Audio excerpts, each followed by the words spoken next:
The man police are looking for this morning is believed to be dangerous and could be linked to several burglaries. CBS 2's Kara Finnstrom is live in Sunland, where there may have been another break-in. Kara, good morning to you. Good morning, DeMarco. A lot of police activity, police chasing down leads that may or may not be linked to this prowler. Just behind us, another burglary was discovered here this morning.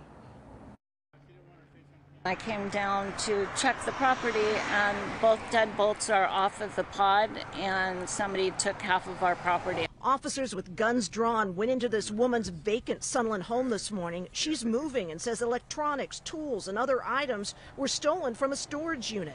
The question, whether the same armed prowler who police believe is linked to a recent string of burglaries is responsible. Detectives think that suspect broke into a Department of Water and Power facility just a half-mile away shortly after midnight.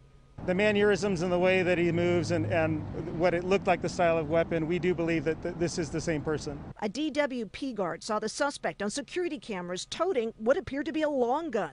That's when the LAPD sealed off a large perimeter near the Sunland Boulevard exit of the 210.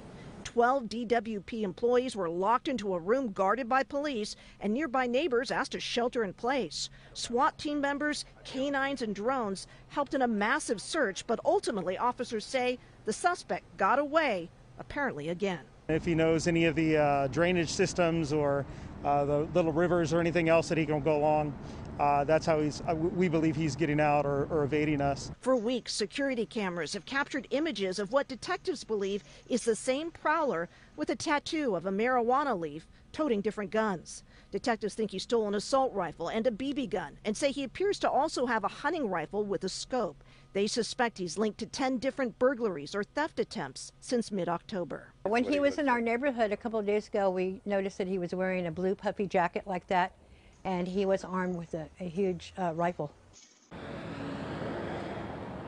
That woman and other nervous neighbors have formed some community watch groups there, keeping an eye on each other's properties. Many of them butt up to horse trails, to ravines with a lot of foliage in them. So they want to keep an eye out for each other. DeMarco, one other thing, the lieutenant you heard from just in that report, he tells us they now have an idea who this man might be, and they're working to confirm that identity through DNA and other evidence. Neighbors have every right to be nervous and concerned at this hour. Kara, before you go, do police have any other leads as to where the suspect could be right now?